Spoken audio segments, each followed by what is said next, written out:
think you meant to introduce John Hukenthal too. His name is crossed off? Why need it? Get him out of here. Get him out of here. It's a pleasure to be with you. I have prepared remarks, and the reason I have prepared remarks is because you know, I decided I need to be kinder and gentler. Last night when I started writing these things that I wanted to say, I thought I need to send this out to a few people to make sure that my tone is correct. I know that this campaign, I went to the debate, and I'm very concerned about my tone now. And so, not my skin color, my tone. So I decided I would send it to my wife and to my son, Justin Pearson. Sherry's president of Mesa Republican Women. She's here. Justin's a new state legislator. By the way, he's kept all his promises, Russell. He's kept all his promises. He's not made it yet. And my son Ryan's here too. But I sent it to those two and someone else. And I got critiqued earlier in the day, and I realized I was doing the right thing because I was bringing all the parties together that would be affected by any indiscretion that I make here, and the stakeholders, and listening to them, and making a decision about what I should say. And I got to tell you, one was very calm about what I had to say and tone it down. Another one, my wife was pretty good about it. She thought I had to tone it down. And then Justin came back and said, this needs to be strengthened. So I'm going to deliver this little address.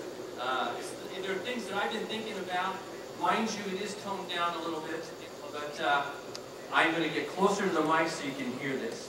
Because I'm pretty sincere about what's going on. Recalls are bad business. That's right. But when you have a Raul Grijalva, by the way, this talk does not work unless you know who Raul Grijalva is. When you have Raul Grijalva Democrats paying for the petition signatures to recall our Republican Senate President, it is not only bad business, it is an abuse of the recall process. Worse than that is Republicans cooperating with Raul Grijalva Democrats to put up a Republican candidate to participate in the recall effort. And perhaps even worse, Raul Grijalva calling for a boycott for Arizona last year is the statement made last week, and then again on KFYI this past Monday, not by Raul Grijalva, although it sounds an awful lot like him, but by candidate Jerry Lewis.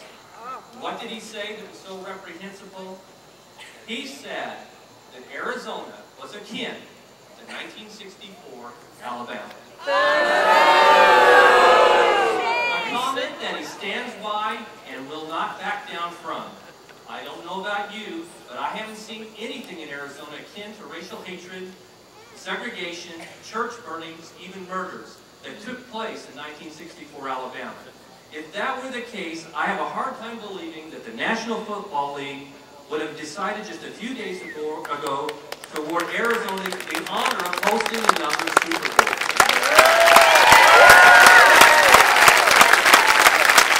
Wake up, Mr. Lewis. Your opinion of Arizona is only shared by the most liberal of liberal Democrats. By the way, all this comes from a candidate that claims to have entered this race in large part in order to return civility to the debate.